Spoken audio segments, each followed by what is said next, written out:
mando saludos desde aquí, desde mi hogar, esperando que todos se encuentren bien. El día de hoy les voy a hablar del desánimo. Algo que está ocurriendo frecuentemente ahorita en estos tiempos. El ser humano no se ha percatado que todos vamos algún día a pasar por desánimo. Esto es inevitable. Pero hoy quiero explicarte qué es el desánimo. El desánimo es la falta de ilusión, de ánimo en el ser humano. En base a este significado, ahora sabemos que todo ser humano pasamos por desánimo, aún amando a Dios. ¿Cómo reaccionamos cuando la vida nos lleva hacia abajo? ¿Nos quedamos tirados en el suelo? ¿O buscamos levantarnos? Dios no quiere que vivamos en desánimo. Él nos dice en todo momento que tengamos ánimo, que confiemos en Él. Hay un personaje en la Biblia, en el Antiguo Testamento, llamado Nehemías. ¿Quién era él? Bueno, él pertenecía a la tribu de Judá. Era un hombre que amaba a Dios. Él era copero del rey Artajerjes, rey de Persia. Para ser copero del rey tenía que ser un hombre que confiara totalmente en él. Nehemías fue un judío que amó y obedeció al Dios de Israel. Cuando Nehemías vivía en el palacio del rey, empezó a escuchar unos murmuros y algunas personas que estaban hablando sobre la reconstrucción de Jerusalén. Y a él, por supuesto, que le llamó la atención, porque Nehemías amaba a Jerusalén. Ahí habían nacido sus padres y para él era importante ese pueblo. Y le llamó la atención lo que estaban diciendo, y entonces Dios puso en su corazón de Nehemías que hiciera esta tarea, que se encargara de esta tarea, de reconstruir el muro de Jerusalén. Por supuesto que Nehemías fue a hablar con el rey Artajerjes y su esposa y les comentó la inquietud que él tenía.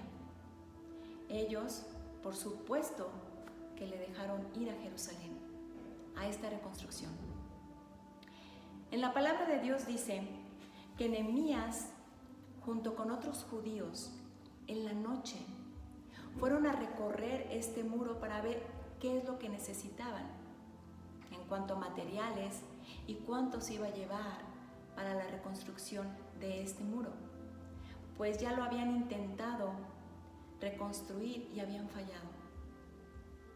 En aquellos tiempos, un muro alrededor de una ciudad era algo importante, una muralla. Esto le daba protección para que no fuera conquistado o para que no fueran robados. Esta tarea que le dejaron a Nehemías no fue fácil.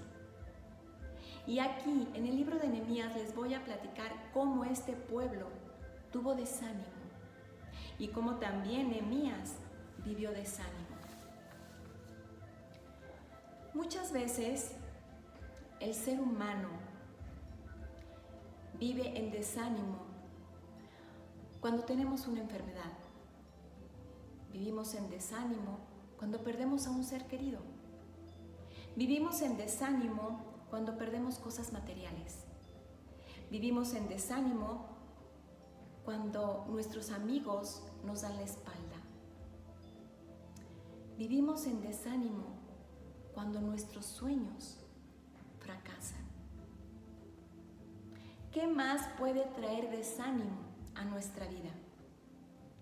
Bueno, en el libro de Nehemías, en el capítulo 4, versículo 10, de la versión de la Reina Valera, dice así: El pueblo de Judá dijo, y dijo Judá, las fuerzas de los acarreadores se han debilitado y el escombro es mucho.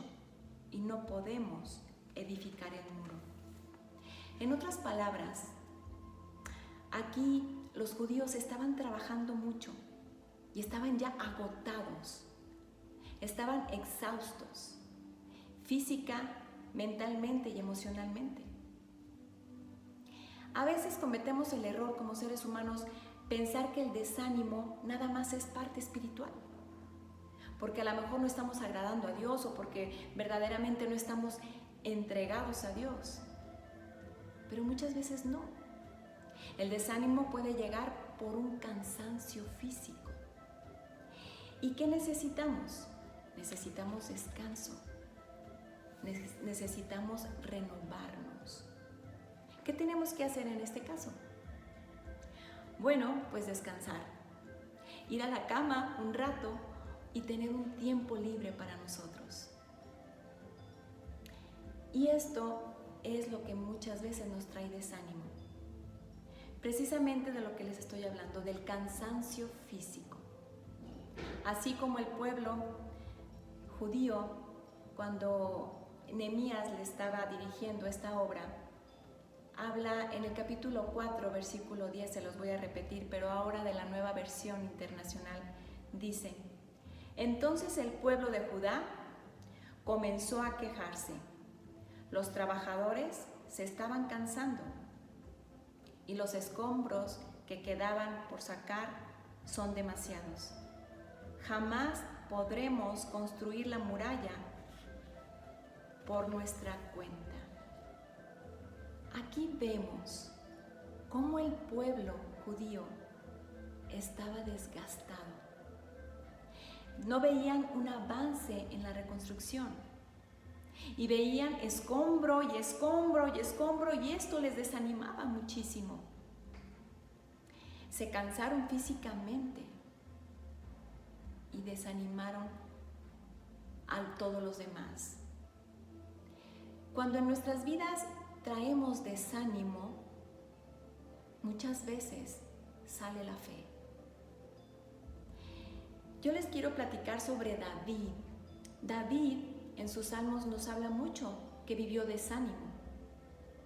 Y David sabía y entendía perfectamente que muchas veces era el cansancio físico que lo tenía así. Y podemos ver en el Salmo 23, en el versículo 2 y 3 de la Reina Valera, dice así: en lugares de delicados pastos me harás descansar, junto a aguas de reposo me pastorearás. Confortarás mi alma, me guiará por sendas de justicia, por amor de su nombre. Aquí vemos claramente cómo David vivió momentos de desánimo, vivió momentos de cansancio. Y vemos cómo aquí habla de que Dios lo hace descansar en pastos verdes y que le estaba renovando su alma. Muchas veces es lo que necesitamos nosotros, ese descanso y renovar nuestra alma. Bueno, el número 1 fue el cansancio físico. El número 2 dice: la frustración también puede traernos desánimo. Muchas veces queremos hacer alguna cosa y no nos sale como nosotros queremos. ¿Y qué pasa? Nos frustramos. ¿A poco no? Y vemos aquí en el libro de Nehemías cómo los judíos se empezaron a frustrar porque veían rocas, veían mucha tierra, veían cemento seco, y ellos recogían y recogían y seguía ese escombro. Ellos empezaron a frustrar y perdieron de vista su objetivo. ¿Cuántas veces no nos pasa a nosotros esto? Que estamos orando, pidiéndole a Dios por nuestro matrimonio y que vemos que no funciona y nos frustramos. Vemos, estamos orando también por un hijo y pues oramos y oramos y no vemos ese cambio y nos frustramos y perdemos de vista nuestro objetivo.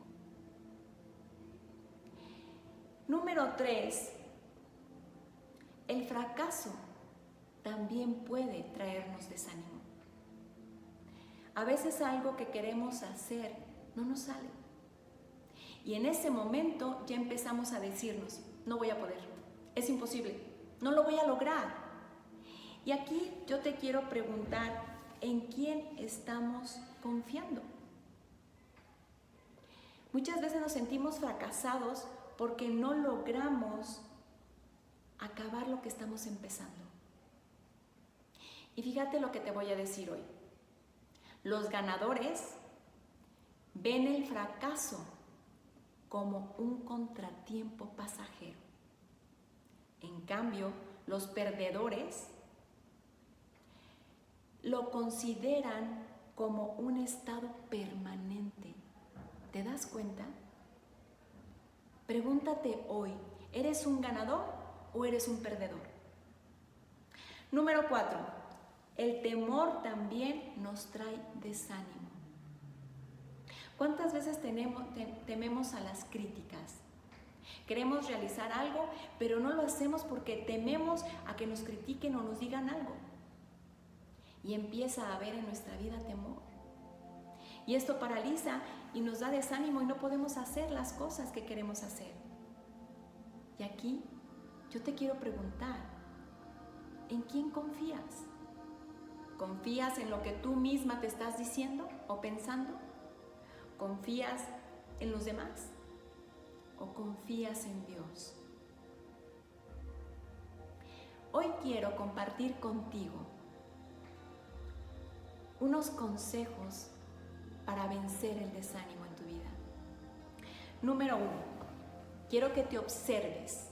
Obsérvate primero si no es cansancio físico. El cansancio físico es muy diferente al desánimo o a la depresión, pero tenemos que observar si realmente no estamos cansados. Número 2, no estés solo. Cuando estés desanimado, no es bueno estar solo. El ser humano lo hacemos como mecanismo de defensa, porque nos sentimos vulnerables y no queremos que nadie nos diga nada. Pero no es bueno el apartarnos. Te aseguro que Dios siempre te va a mandar a alguien para que te diga una palabra de aliento y te anime. No es bueno que estés solo. Número 3, escuchemos alabanzas. Sí, fíjense que yo esto les recomiendo mucho a mis aconsejados, que cuando están en desánimo, escuchen alabanzas. Lo vemos en los salmos. El rey David, cuando estaba en adversidad o cuando estaba en desánimo, él decía que tocaba su arpa y su salterio para poder animar a su alma. Y esto yo lo recomiendo muchísimo. Número 4. Desenchufémonos del problema. ¿Cuántas veces nosotros estamos en el problema o en el desánimo y traemos a nuestra mente a cada rato el problema y otra vez y no estamos duro y dale con ese problema? ¿Qué debemos de hacer? Yo te aconsejo que te salgas y te tomas un café con tus amigos o que te pongas a ver una película para que te desenchufes de ese problema o invita a comer a alguien. El chiste es que rompas con el ciclo del desánimo. Número 5. No tomemos decisiones cuando estemos en desánimo. Esto lo hablan mucho los psicólogos, que no es bueno tomar decisiones cuando estamos desanimados, cuando estamos iracundos o cuando estamos en esa soledad, vulnerables a que no queremos ver a nadie por ese desánimo. No es bueno porque no tenemos una claridad en nuestra mente en esos momentos. Así que no tomes decisiones. Número 6. Levántate y ve a ayudar a alguien. Yo también esto les digo mucho a mis aconsejados. No te preocupes, mejor ocúpate. Ve y ayuda a alguien. Esto va a traer ánimo a tu espíritu, a tu alma. Y número 7, y último punto, dice, descansa en el Señor. Lo que es imposible para los hombres es posible para Dios. Él nos sacará del desánimo y Dios usará el desánimo para nuestro bien. Fíjense lo que dice en el libro de Lucas, capítulo 18, versículo 27 de la Reina Valera. Y les dijo: lo que es imposible para los hombres es posible para Dios. Dios quiere usar nuestro desánimo para enseñarnos a depender solamente de Él. En lugares donde hay inundaciones, los desastres son tremendos. Pero después del suelo, fíjense lo que pasa, se pone fértil y da mejor fruto. Ahorita podemos estar pasando por el desánimo, pero recordemos que después de la tormenta viene la calma. Dios quiere usar nuestro desánimo como un puente para mejorar nuestro futuro. Hoy les quiero platicar una fábula sobre una hormiguita. Era una hormiguita que estaba junto con sus compañeras y bueno, dijeron: vamos a construir nuestro hormiguero. Y todas empezaron a trabajar. Y esta hormiguita se fue lejos, caminar lejos para buscar materiales para construir su hormiguero. Y en eso se encuentra un pelo de escoba. Pues rápido lo puso en su lomo y empezó a caminar. Vio que no era una tarea fácil, pues ese pelo de escoba le pesaba. Y empezó como a frustrarse. Y se preguntaba: ¿podré con esto? Empezó a caminar y empezó a fatigarse. Y sentía que iba a fracasar, que no iba a poder con esa tarea. Y en eso que iba caminando, se encuentra un charco enorme. Y dijo: ¿y ahora? Ahora no podré ni pasar este charco porque me puedo hundir y me puedo ahogar. Pero recordó que tenía el pelo de escoba. Y pues este pelo de escoba lo usó para cruzar ese charco. Al llegar a la orilla, ella estaba satisfecha y se dijo ella misma: a pesar de lo frustrante que estuve, de lo cansado y del temor que me dio de pasar ese charco, lo pude lograr. ¿Cuántas veces no nos pasan a nosotros estas situaciones que vemos algo tan difícil en nuestra vida o que estamos totalmente desanimados? Recordemos que nuestros desánimos Dios los quiere usar para nuestro bien. Que esos desánimos que hay en nuestras vidas, Dios los quiere usar como un puente para mejorar nuestro futuro. Hoy te invito que confíes en Él, aún estando en el desánimo. No te quedes tirado en el suelo. Mejor ve y depende de Dios. Les quiero dar las gracias y ojalá les guste esta enseñanza. Les mando muchos saludos y nos vemos hasta la próxima cápsula de enseñanza.